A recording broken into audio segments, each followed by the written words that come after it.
So now that we've learned more about what can affect our water quantity and quality, it's important to understand how we monitor and regulate water conditions.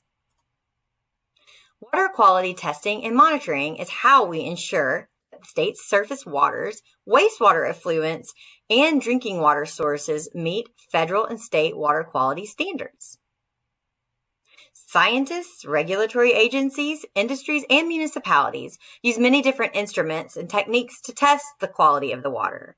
Some examples of the instruments they use include Secchi discs, probes, nets, sondes, gauges, and meters.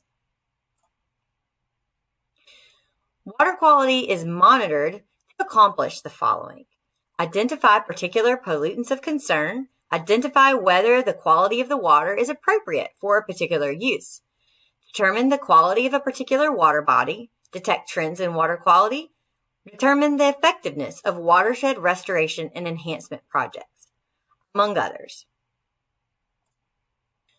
So who monitors water in Alabama? Quite a few groups.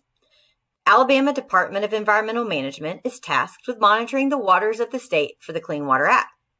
Municipalities monitor drinking water and stormwater, and universities monitor water for research projects. In addition, Alabama has a statewide citizen volunteer water monitoring program called Alabama Water Watch. Alabama Water Watch is part of the Auburn University Water Resources Center and the Alabama Cooperative Extension System. AWW educates citizens about water issues, trains citizens to use standardized equipment and techniques to gather credible water information, and empowers citizens to use their data to protect and restore local waters. Once certified, Alabama Water Watch volunteers conduct water chemistry monitoring, which includes air and water temperature, pH, hardness, alkalinity, dissolved oxygen, turbidity, and Secchi disc depth.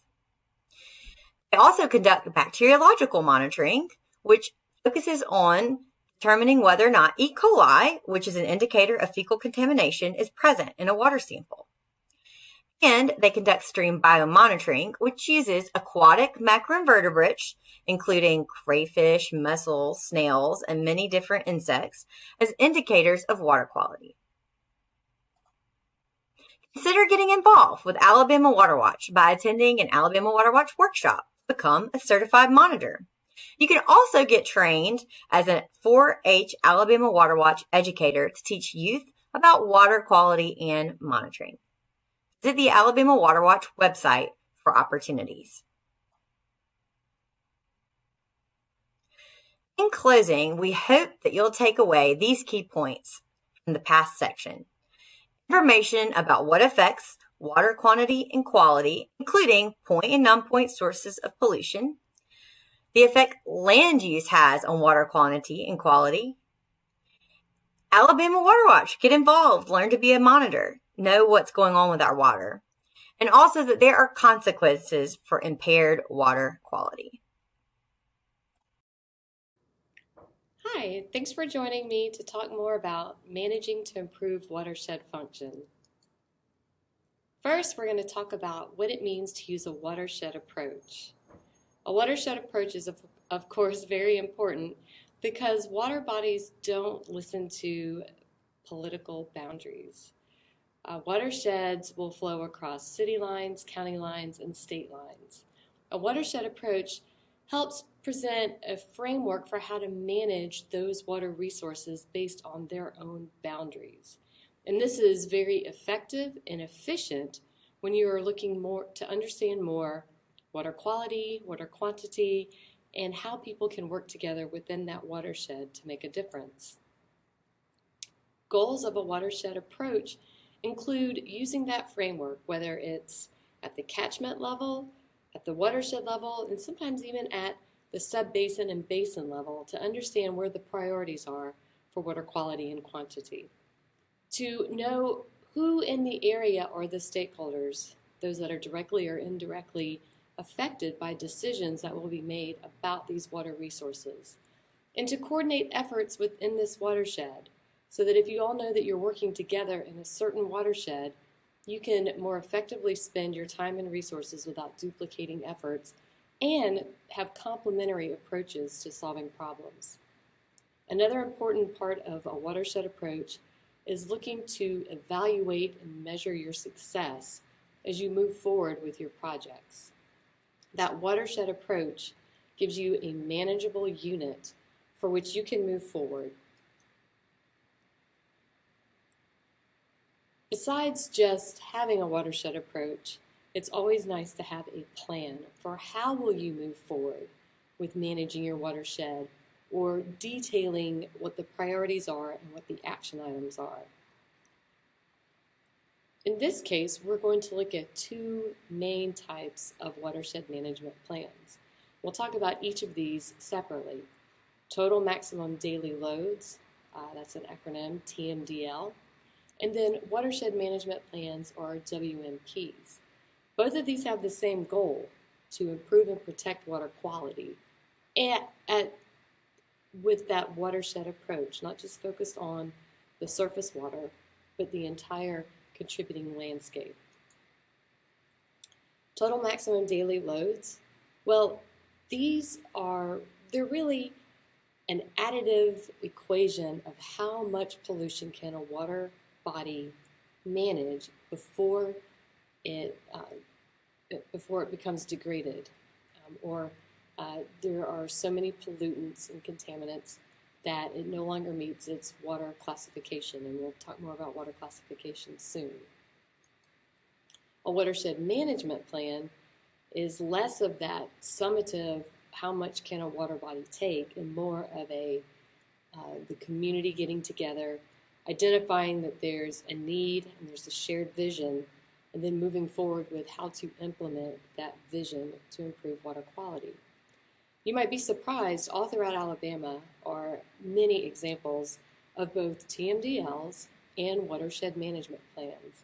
So you can check on websites like our website at the Cooperative Extension System, as well as the Department of Environmental Management, to learn more about local watershed groups and local watershed plans.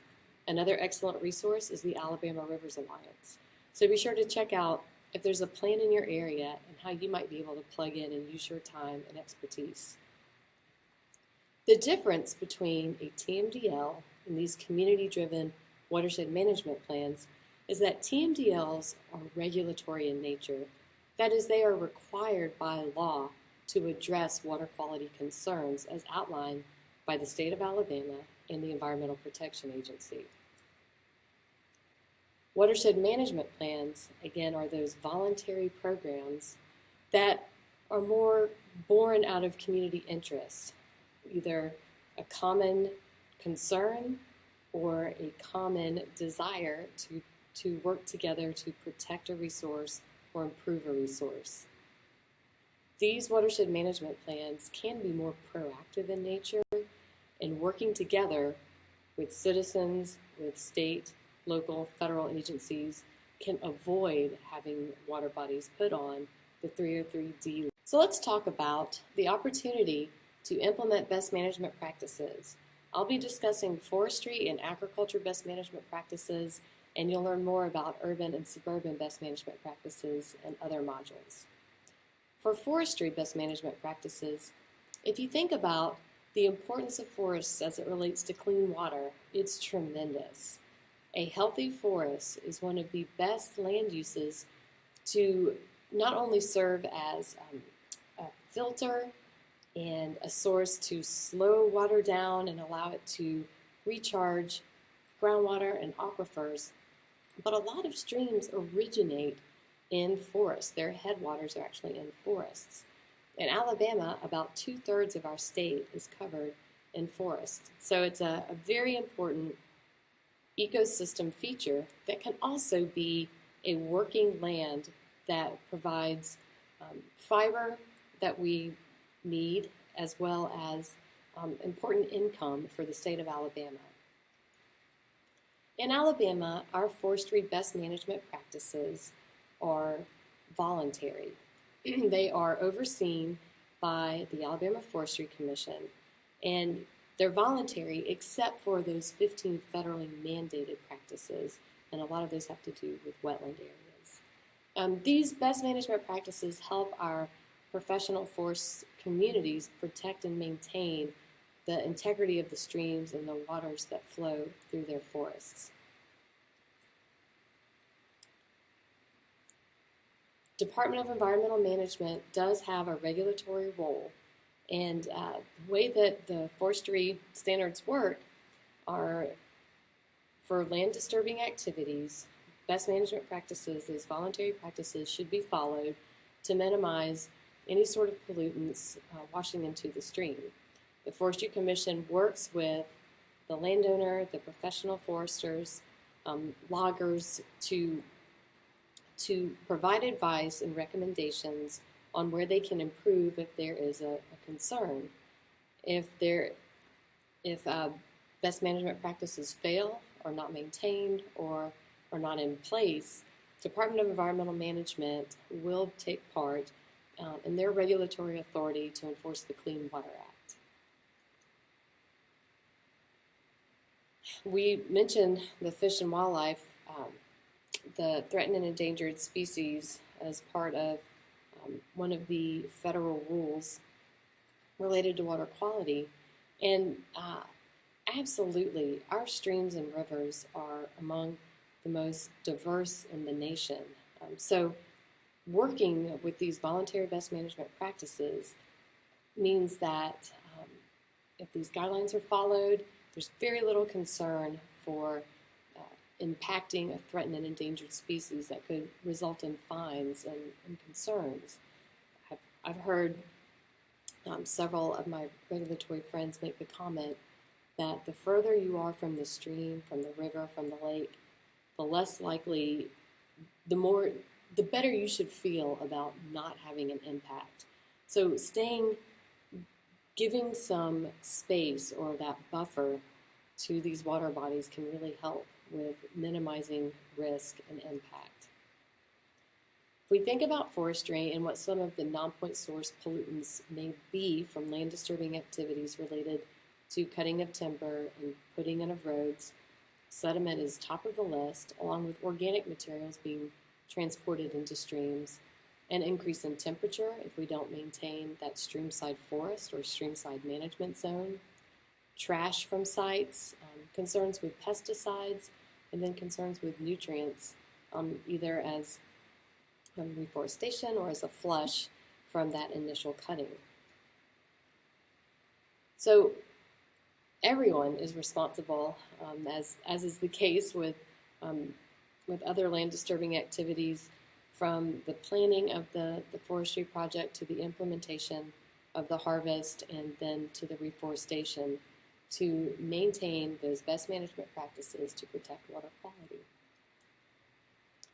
Examples of best management practices for forestry, I've mentioned streamside management zones, streamside forests, riparian buffers, stream crossings, forest roads, timber harvesting itself, the reforestations, forest and wetland management, and revegetation and stabilization. So each of these have associated recommendations for a logging practice. Very much want to thank the Alabama Forestry Commission for providing us with more details as we talk about some of these practices. Non-structural, I mentioned planning earlier, planning where your forest roads will go, making sure that you minimize stream crossings, understanding where you should plan to harvest timber as it relates to being close to a stream, and that gets to our structural practices, building in speed bumps basically. How can we slow water down? How can we shorten that slope so that we minimize the deposition of water that has a lot of sediment in it, or the washing in of organic debris, or the washing in of trash? A streamside management zone is an area of land that is left either unharvested or only partially harvested next to a stream. Again, the idea is the farther away you are from that stream, the more that you will minimize the risk of impacting that stream. And in this case, a perennial stream is something that flows year-round, that you want to create that streamside management zone, and then also be aware of the smaller streams coming into those, the intermittent streams that flow when there is water from rain events. A stream is defined as the bed, the bank, and the high water mark. So here's pictures of a streamside management zone. You'll see on the right, there's a continuous strip of vegetation that follows the stream through the harvest and includes some of those smaller streams coming into the perennial stream. On the left, you'll see a stream that's been had all of the vegetation removed and had equipment run through it. So we absolutely want to model the behavior of maintaining that vegetation along a stream side, protecting those streams. One of the easiest and least expensive best management practices for pretty much any landscape. Stream crossings, I mentioned minimizing the stream crossings, but if you do have to cross a stream, make sure that you are using a practice that minimizes any sort of harm to the stream. You can use low water fords, log crossings, temporary and permanent bridges, and culverts. Just as an example of a well-implemented crossing, a log crossing, and a culvert that allows for water to flow unimpeded. Of course, the idea here is we don't want to create a fish or aquatic passage concern. Road construction and maintenance. Planning out the roads so that you're not creating a direct conduit for sediment for erosion and sedimentation right into water bodies. Understanding, again, how to minimize those stream crossings, and then the actual road itself, how to manage the water as it flows along with turnouts or broad-based dips. So here we see a properly implemented road. We're providing for drainage, crowning, and outsloping so that water is shed off of this road, but in a way that doesn't concentrate the flow and create concerns. Here's a turnout ditch, where instead of allowing water to gain great momentum and cause that concern of concentrated flow erosion, that water is turned off and some of that energy is dissipated so that you don't end up having damage to your road as well as damage to a receiving water body. The consequences of not maintaining your roads or not being concerned with the water as it flows across your roads can sometimes be surprising. Downstream neighbors, I think, don't appreciate when their ponds are choked with sediment. Of course, no one likes to see a scene like this. So I encourage folks to take a look at the Alabama Forestry Commission Best Management Practice Handbook. It is excellent. Get in touch with your county forester and get help in how to plan and implement if you are part of a silvicultural practice. Remediation, then when you finish, how do you put a road to bed and get some vegetation on it so that it's not creating any problems, or after you pack up and go home, that you've correctly stabilized your roads and your slopes. For timber harvesting, being aware of where you place your logging decks, thinking about your skid trails, how you skid, how to cross streams, be thoughtful of concerns with erosion as it relates to skid trails that might lead near streams or to streams. And a very easy thing, no matter who you are, is to put trash in its place. So whether it's an active logging site, a construction site, a city park, just put trash in its place.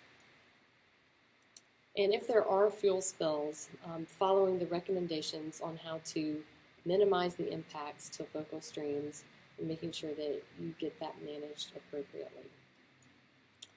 So with reforestation and stand management, mechanical, chemical, prescribed burning to help reforest a site based on, of course, what the goals of the landowner are.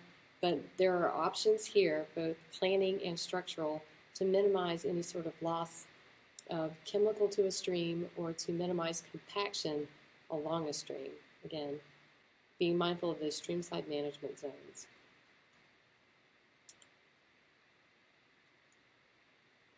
And paying special attention to wetlands, which are extremely important landscape features for not only their habitat value, but they do have some protection as it relates to what you're allowed to harvest in a wetland or not harvest in a wetland. And I think a good rule of thumb is to just avoid those wet areas so that let those habitats be where they are and stay protected. Very similar to forestry as an agricultural practice, then I'll move into describing some of the agricultural BMPs related to row crop farming. Again, thinking through potential concerns as it relates to agriculture and the opportunity for pollution of local water bodies. There's so much of the United States that we have dedicated to farming. And agriculture is, of course, a really important enterprise. We all enjoy eating. But by the sheer acreage of agriculture, there also comes the sheer opportunity that there could be concerns if conservation practices or best management practices are not followed. So outlined here are several common best management practices that address some of the concerns that we would have with nutrients, with sediment, with animal waste that contribute both pathogens and nutrients, salts, and pesticides. So this is a national water quality report showcasing the top 5 pollutants of concern. Well, as we've talked about with other practices or with other land disturbing situations, there are non-structural best management practices that look at planning and adopting the 4 R's, although here we have them called managing the right amount, the right form, the right method, and the right timing of how we place nutrients in our fields, so that you're not only targeting a crop when it needs the nutrient, you're giving it just the right amount of nutrient, and you're not risking runoff that just wastes money for a farmer and also has the potential to impact local streams.